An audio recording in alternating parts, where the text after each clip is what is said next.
আসসালামু আলাইকুম। Tips and tricks with Hasan YouTube চ্যানেলের পক্ষ থেকে আপনাদের সবাইকে স্বাগতম। আজকের এই ভিডিওটিতে আমি আপনাদেরকে আইফোনের 10টি গুরুত্বপূর্ণ সেটিংস সম্পর্কে জানিয়ে দিতে চাই, যেই সেটিংসগুলো অতি সত্বর আপনাদের প্রত্যেকটা আইফোনে অন করে রাখা উচিত।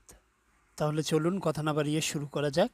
আর ভিডিওটি মনোযোগ দিয়ে শেষ পর্যন্ত দেখুন, তাহলে সবগুলো সেটিং সম্পর্কে জানতে পারবেন।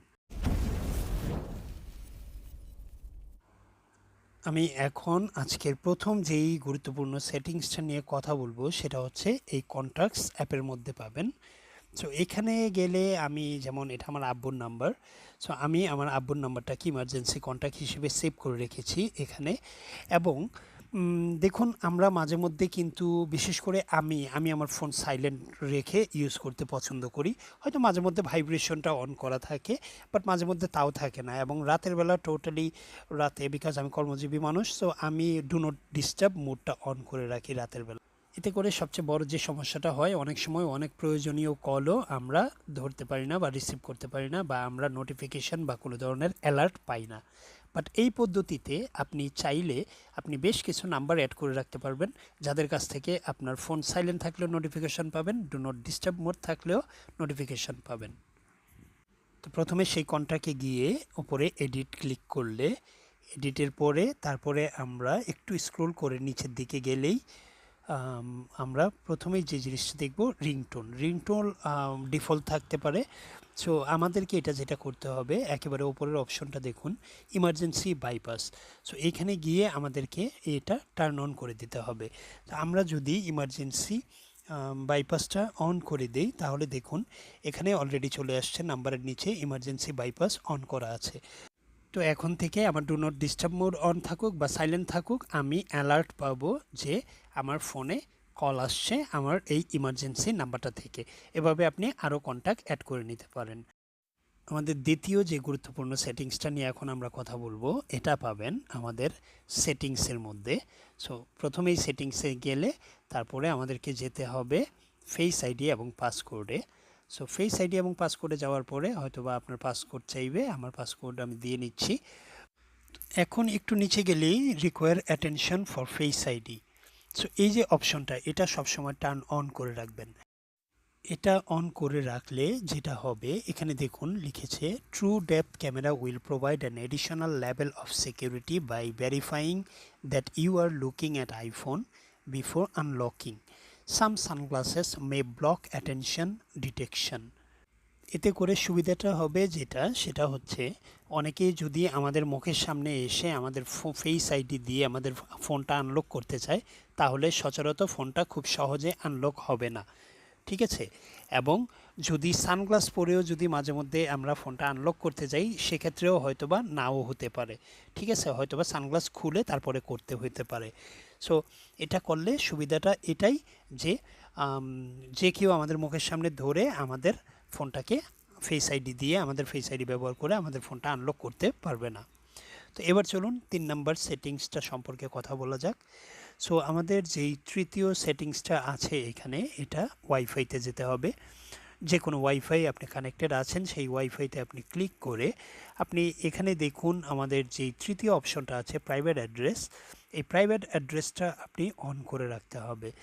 সো যদি এই প্রাইভেট অ্যাড্রেসটা আপনি অন করে রাখেন, তাহলে এতে সুবিধাটা হবে, using a private address helps reduce tracking of your iPhone access different wifi networks. আমরা আসলে অনেক জায়গায় অনেক অনেক ওয়াইফাই ইউজ করি। তো অনেকে আসলে সেই ওয়াইফাই ইউজ করার সুবাদে আমাদের আইফোনের অনেক ইনফরমেশন তারা ওইখান থেকে তাদের অ্যাক্সেস নিতে পারে। সো আমরা যদি এই প্রাইভেট অ্যাড্রেসটা অন করে দিয়ে রাখি, তাহলে সেই পাবলিক ওয়াইফাই নেটওয়ার্ক থেকে আমাদের গুরুত্বপূর্ণ ইনফরমেশনে অনেকেই অ্যাক্সেস নিতে পারবে না। সো এটা আইফোনের খুব একটা উপকারী ফিচার আমি বলবো। তো এটা অন করতে গেলে যে কোনো ওয়াইফাই নেটওয়ার্কে গিয়ে ওই আই বাটনটাতে ক্লিক করলে আপনি দেখবেন এখানে অটো জয়েনের নিচে প্রাইভেট অ্যাড্রেসটা থাকবে। সো জাস্ট এখান থেকে আপনি এটা অন করে দিবেন। এবার আমাদের চতুর্থ সেটিংসটা নিয়ে আলোচনা করব। এটা পাবেন সেটিংসে।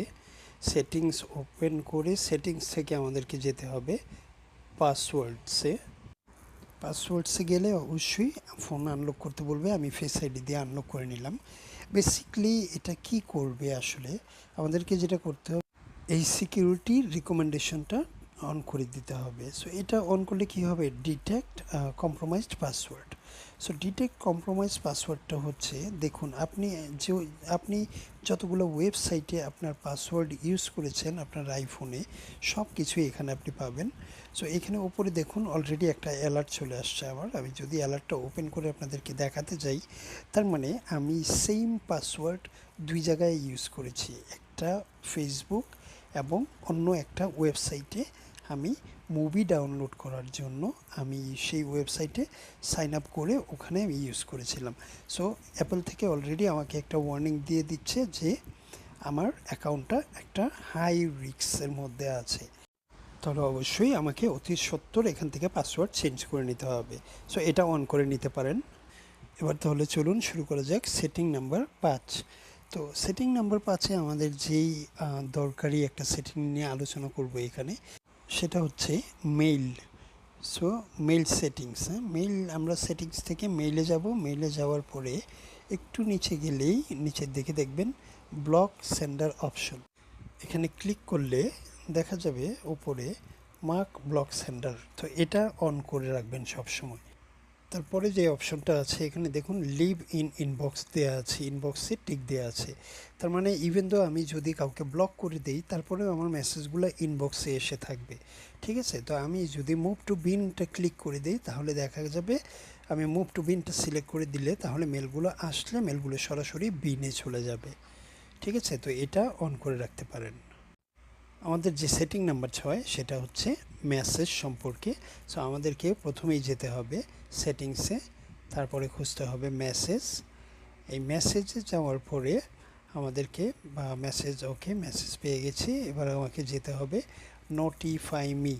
সো এই নোটিফাই মিতে গেলে আসলে এটা দেখুন আমি টার্ন অন করে রেখেছি। এটা অন করলে সুবিধাটা কি হবে, যারা iMessageর গ্রুপে অ্যাড আছেন, অনেক সময় আমরা গ্রুপের নোটিফিকেশন মিউট করে রাখি।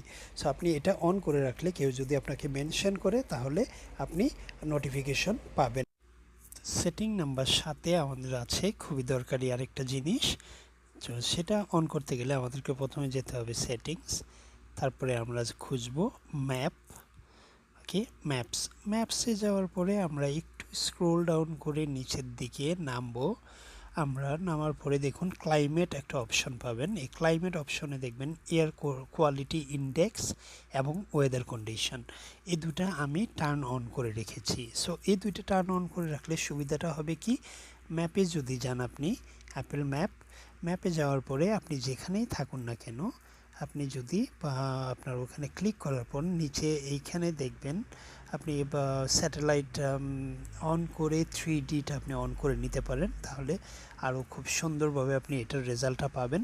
তো এই যে এখানে দেখুন টেম্পারেচারটা শো করছে, আমি যদি প্রেস অ্যান্ড হোল্ড করে ধরে রাখলে দেখুন অলরেডি টেম্পারেচার চলে আসছে, দেন এয়ার কোয়ালিটি ইন্ডেক্সও চলে আসছে, দেন অলরেডি প্রত্যেক ঘন্টার আমি ওয়েদার আপডেট এখানে পাবো। তো যদি আবহাওয়া সম্পর্কে আপনার অগ্রিম পূর্বাভাস পাওয়ার কোনো ইচ্ছে থাকে তাহলে অবশ্যই আপনি এই সেটিংসটা অন করে নিতে পারেন। এটা আসলেই খুবই দরকারি একটা সেটিং। সেটিং নাম্বার 8-এ এখন আমরা যেই সেটিংটা নিয়ে কথা বলবো তার জন্য আমাদেরকে যেতে হবে সেটিং, দেন আমাদেরকে যেতে হবে অ্যাক্সেসিবিলিটিতে যাওয়ার পরে দেখবেন স্পোকেন কন্টেন্ট। সো এই যে স্পোকেন কন্টেন্ট, এটা যদি আমি এখন অফ করা আছে স্পিক স্ক্রিন, বাট ওপরে স্পিক সিলেকশন অন করা, বাট এখানে আমি যদি স্পিক স্ক্রিনটা অন করে দেই, তারপর আমার হাতের দুইটা আঙ্গুল দিয়ে যদি স্ক্রিনের ওপর থেকে আমি যদি নিচের দিকে সোয়াইপ করি, ঠিক এইভাবে আমি দেখিয়ে দিচ্ছি, ঠিক এইভাবে যদি আমি নিচের দিকে সোয়াইপ করি,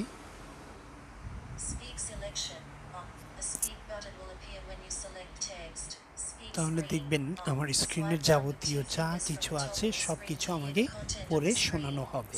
সো এখানে কন্ট্রোলারটা আপনি ইচ্ছে করলে এটা থেকে নেক্সটে যেতে পারবেন, প্লে করতে পারবেন, ক্লোজ করতে পারবেন। তো এটা কিন্তু আপনি নিউজ পেপার বা আপনি গুগলে যে কোনো নিউজ লিঙ্কে গিয়ে আপনি যদি জাস্ট মার্ক করবেন, দেন স্পিক, আমি আবার দিচ্ছি,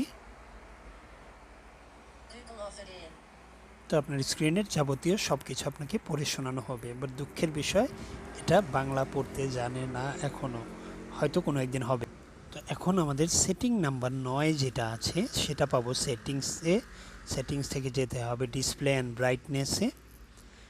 ডিসপ্লে অ্যান্ড ব্রাইটনেস সেটিংসে যাওয়ার একটু নিচে গেলেই অটোলক যে সেটিং, যদি আমি অটোলকে এই নেভার সিলেক্ট করে রাখি, তাহলে কিন্তু যদি আমি ফোনটা কোথাও রেখে যাই, আমার ফোন কিন্তু কখনোই লক হবে না, আনলেস আমি এই পাওয়ার বাটনে যদি প্রেস না করে লক করে রেখে যাই। তো এর জন্য হয়তোবা আমাদেরকে অনেক সময় অনেক বিব্রতকর অবস্থায় পড়তে হতে পারে।